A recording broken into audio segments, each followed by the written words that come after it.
Here are some brutal truths that I know now in my seasoned age that I wish I knew 20 years ago. First, it's not about working hard on all the things. It's about working on the right hard things. How do you do that? Well, the younger me would have wished that I would have coped ahead more. What does coping ahead mean? Well, if you think about most people desire the end, dread the middle, and delay or even don't do their start. Instead, the younger me would have thought about it as delaying gratification, dread not doing anything, and desire the journey. And know that 9.9 times out of 10, it's actually gonna work out, whatever the outcome is. The second thing that I would totally tell the younger me is see yourself as an eagle, not a pigeon. Eagles don't worry about failing. They do their job.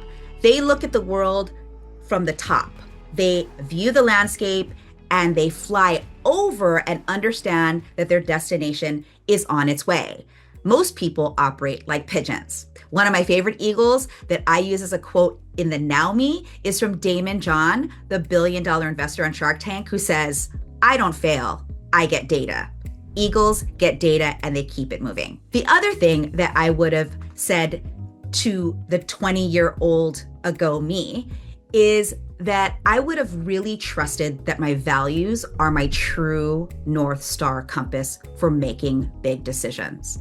A lot of times we're told if it's not a hell yes, it's a hell no. And although passion is great and you have a lot of that energy when you are your younger you, if I was speaking to my former Jen, I would have said, instead of it being a hell yes or hell no, how about it be a clean yes or a clean no? And clean means that it's values driven, that the decision you're making is in alignment with your values, even if the tasks associated with those values may not be how you think it should go. Next, let's talk about action and let's talk about fear.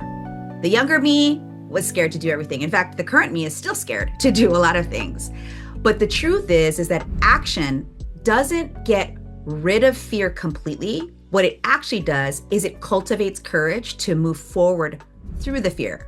It allows you to start to try on and test ideas that maybe don't take at first, but you got them out of you.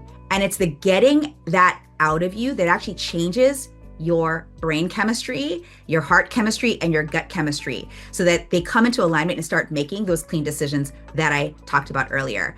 One of my favorite quotes is by Joan Baez, the artist. She says, "Action is the antidote to fear." And so what I would do and what I still continue to work on is taking daily right action so that I can move through fear instead of trying to eliminate it. And finally, one thing that I wish I would have done way earlier in my career is create, start, and build my personal brand now.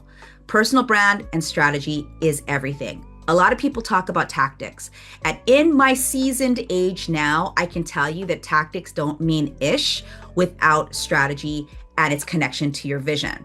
And so for me, 20 years ago, I wish that I would have built my online presence faster. And back, by the way, 20 years ago, the internet was online and so was LinkedIn and YouTube. I wish that I would have started earlier doing that. And the good news is, what's that saying? What's the best day to plant a tree was yesterday. So since you can't plant a tree yesterday, you can start right now after listening to this video. And here's the thing. These brutal truths that are true still for me today, but it's just that I'm doing them a lot faster and more easeful now, is that they don't just come from my age or my experience. They come from my awareness and my willingness to put myself out there. And awareness comes the most when you surround yourself with people, with the unicorns who think, act, and build at a higher level. That's why I created the Thought Leadership Collective, or TLC. It's the community that I wish the 20-year-old ago me would have had, a place where seasoned experts don't have to shrink or dilute themselves in order to really shine and express themselves fully.